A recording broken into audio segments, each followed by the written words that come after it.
Ер адамды бұрынғы әйелі ұзақ уақыт бойы жалған баламен алдап келген екен. Шындықты білген соң ол бұрынғы әйелін атып тастағысы келді. Бірақ қасында жүкті ханчер оны сабырға шақырып тоқтатуға тырысты. Джихан ақыры ханчердің айтқанын тыңдап, адвокатқа барып полицияға арыз беруді тапсырды. Джиханның ағасы бұл жоспардың іске аспай қалғанын көріп, бірден екінші амал ойлап тапты. Ол Джиханның анасымен сөйлесіп, оны алдап, біз бұл мәселені бірге шешейік. Джиханды қылмысқа итермелемейік деді. Анасы бұған келіссе де, не істеу керегін білмеді. Ал нағашысымен Бейзи іздеуден қашып, қонақ үйге де бара алмай, бос қалған бір үйде тығылып отыра тұрды.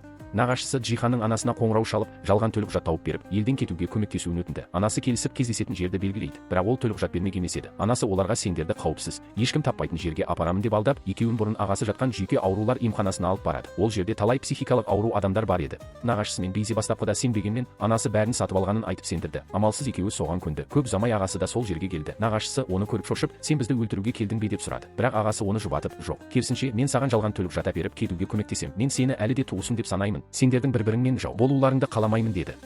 Нағашысы оған сеніп, шағымданып алды. Мұнда бізге дұрыс қарамайды. Әркімді жеке бөлмеге қамап тастайды. Тіпті телефон ұстатпайды деді. Ағасы болса, осында тәртіп сондай, мен өзім мұнда 8 жыл болдым. Сен қанша уақытқа қаларыңды бір құдай біледі деп күлді.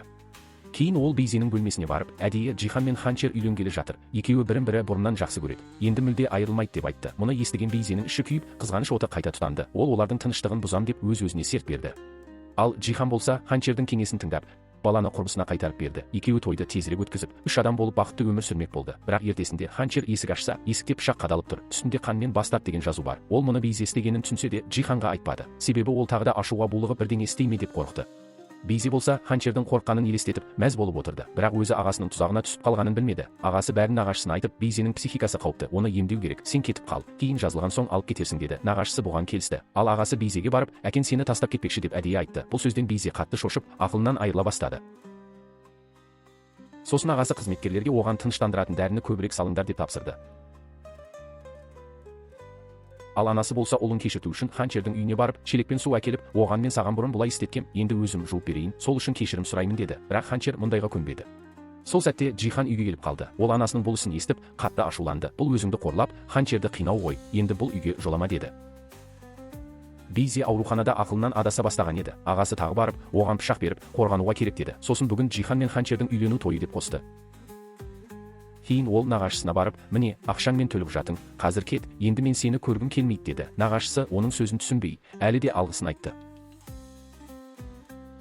Ағасы кетерде қызметкерлерге нағашысы кетер алдында қызына соғады. Есікті ашып жіберіңдер деп ескертті. Бәрі дәл солай болды. Нағашысы Бейзинің бөлмесіне кіріп қоштасқысы келген. Бірақ Бейзи әкесінің өзін шынымен тастап бара жатқанын біліп, пышақты алып, әкесіне мені де бірге алып кет деп жалынып тұрды. Әкесі оны итеріп, ақымақ болма деді. Бірақ Бейзи өзін есінен танып кеткем жоқ деп жауап берді. Екеуі бір-бірін итеріп жүріп, ақыры пышақ әкесінің кеудесіне тиіп кетті. Әкесі өз қызының қолынан өлетінін ешқашан ойламаған еді. Бейзи жылап, бұның бәріне сен кінәлісің, мен де мұндайды қаламадым деді. Сосын ол төлқұжат пен ақшаны алып, күзетшіні ұрып есінен тандырды да қашып шықты. Бірақ ол бірден кетіп қалмады, алдымен үйіне барып, шкафтың ішінен мылтығын тауып алды. Сол күні Джихан мен ханчердің тойы өтіп жатты. Бәрі қуанып, сыртта мерекелеп жүрген. Тек Джиханның анасын ешкім шақырмаған. Ол алыстан ғана қарап тұрды. Дәл сол сәтте елдің арасынан Бейзи қара бұлттай пайда болып, тапаншаны көтеріп, Джиханды көздеп тұрды. Оны байқап қалған анасы жүгіріп келіп, ұлын қорғап, оққа кеудесін төсеп тосқауыл болды. Бейзи қашпақ болды. Джихан артынан жүгіріп кетті. Арт жақтан тағы бір атылған оқтың үні естілді. Бәрі есікке қарай жүгірді. Абырой болғанда оқ Джиханның аяғын сүріп өткен екен. Ал ағасы Бейзинің соңынан жетіп, оны ұстағанымен полицияға тапсырмай, бірдеңе айтып, өз еркімен кетуіне мүмкіндік берді. Анасы ауруханаға жеткізілді. Адвокат полициядан Бейзинің ауруханада өз әкесін өлтіргенін естігенде бәрі сенбей қалды. Шок болды. Операциядан кейін анасының өмірін сақтап қалды. Бірақ жағдайы ауыр еді. Ал ханчер өз-өзін кінәлап, егер ол Бейзинің қорқытқанын ертерек айтқанда, бәлкім бәрі басқаша болар ма еді деп жылап, есінен танып қалды. Бейзи болса, ағасы берген мекен-жай бойынша бір үйге барып жасырынды. Бірақ ол мүлде есінен адасып, әкесі көзіне елес болып көрініп, сен мені неге тастап кеттің? Мен кісі өлтіргім келген жоқ деп өзімен өзі сөйлесіп отырды. Ағасы оны әлі де пайдаланып, Джиханға қарсы қолданбақ еді. Бірақ Бейзинің жағдайы тым нашарлап, шындық пен елестің арасын ажырата алмай қалды. Ақыры ағасы полицияға жасырын түрде хабар беріп, Бейзинің қайда екенін айтып салды. Көп ұзамай оны ұстап әкетті. Бейзи айқайлап, әкем мені өлтірмек, көмек беріңдер деп ауаға қарап сөйлеп, бәрін таң қалдырды. Джихан мен адвокат оны көріп аң-таң болды. Әуелде Джихан оның өтірік жасап отыр деп ойлады. Бірақ сөйлесіп көргенде, Бейзи шын мәнінде елеспен сөйлесіп, шын ақылынан адасқанын түсінді. Сол кезде ханчердің ағасына бір хат келді. Ол хатта қымбатты балаларым деп біраз нәрсе жазыпты. Бұл олардың анасынан келген хат еді. Яғни ханчер мен оның ағасының туған анасы тірі екен. Ол кезінде екеуін тастап кеткен адам болатын. Сол себепті Ханчердің ағасы анасын қатты жек көретін. Ол хатты Ханчерге беріп, оқығың келсе өзің шеш деді. Сол сәтте Джихан келіп, оған Бейзенің жындыханаға түскенін айтты. Содан Ханчер хатты сөмкесіне салып қойды. Кейін үйге барып, бәрібір оқып шықты. Анасы олармен кездескісі келетінін жазған екен. Ал Ханчердің ағасы анасына барғысы келмей, басқа қалаға кетіп, шаштараз болып жұмыс істемек болып шешті.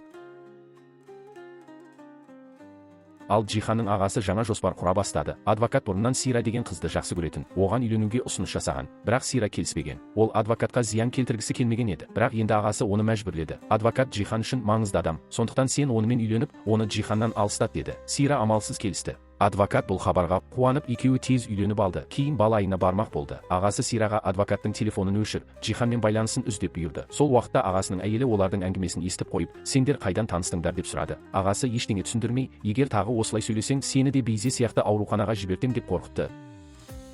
Джихан мен Ханчер ауруханаға барып, анасын көрді, бірақ ол әлі ес-түссіз жатты. Сол сәтте Джиханға біреу қоңырау шалып, әкеңді өлтірген әйел ертең шетелден келеді деді.